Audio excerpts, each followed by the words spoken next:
Personne ne s'attend à une journée simple, cela sera même très compliqué. Le Kremlin a donné le ton en ce début d'après-midi, le ton sur cette longue journée qui s'annonce.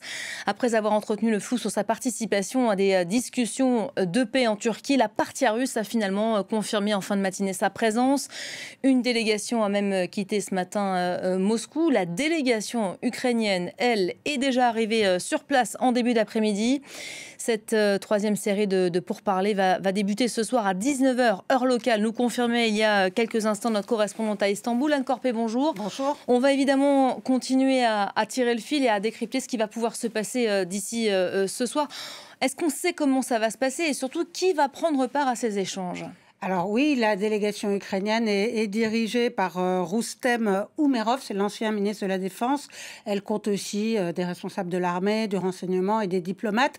Côté russe, eh bien, c'est la même délégation qu'en mai et en juin dernier, à savoir qu'elle est dirigée par Vladimir Medensky. C'est un historien révisionniste. C'est lui qui avait présidé à la réécriture des manuels d'histoire russe pour qu'il colle au narratif de Vladimir Poutine. Pour lui, la guerre en Ukraine est une guerre de libération. Il dit que les Russes combattent le nazisme. Autant vous dire que c'est pas un homme prêt à faire des concessions. D'ailleurs, le porte-parole du Kremlin l'a précisé hier soir. Moscou a l'intention de défendre ses intérêts et d'accomplir les tâches qu'il s'est fixées dès le début. Il n'y a bien sûr aucune raison d'espérer des avancées miraculeuses, a déclaré le porte-parole du Kremlin.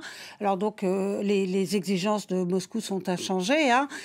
Cession par l'Ukraine des 4 régions officiellement annexées par Moscou, en plus de la Crimée conquise en 2014, et renoncement par Kiev à toute livraison d'aide, à toute aide militaire occidentale et surtout à l'adhésion à l'OTAN. L'Ukraine avait déjà rejeté ces conditions qualifiées d'ultimatum en mai et juin dernier. Alors, ils vont tenter, comme aux 2 précédents rendez-vous, de négocier en réalité l'échange de prisonniers russes et ukrainiens, voire de corps de soldats tués, comme ça avait été le cas la dernière fois. L'Ukraine espère aussi avancer sur le dossier des enfants qui ont été enlevés par les Russes. Et puis l'Ukraine se dit prête à des mesures significatives en faveur de la paix, en faveur d'un cessez-le-feu. Mais bon, Kiev a déjà accepté il y a plus de 4 mois un cessez-le-feu inconditionnel sous la pression de Washington. La Russie, elle, s'y est toujours opposée. Les Russes qui ne cachent pas leur pessimisme quand ils disent que ça va être une journée très difficile. Pourquoi y aller alors ? C'est avant tout pour satisfaire aux exigences du président américain, Donald Trump, qui a récemment durci le ton à l'égard de Moscou, au moins sur la forme, puisqu'il menace d'imposer à la fin du mois d'août des droits de douane de 100% sur les produits russes et aussi sur les produits de pays qui importent du pétrole, du gaz, de l'uranium russe.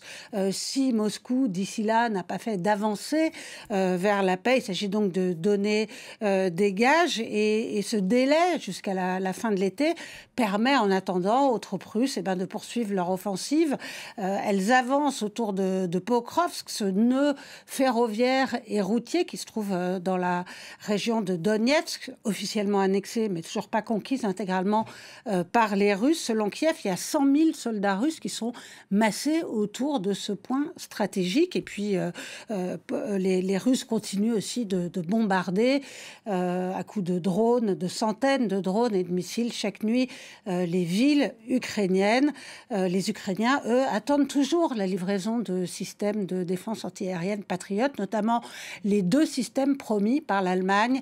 L'Allemagne a dit ce matin qu'elle attendait d'avoir des garanties de Washington pour le remplacement de ces systèmes patriotes avant de les livrer effectivement à l'Ukraine.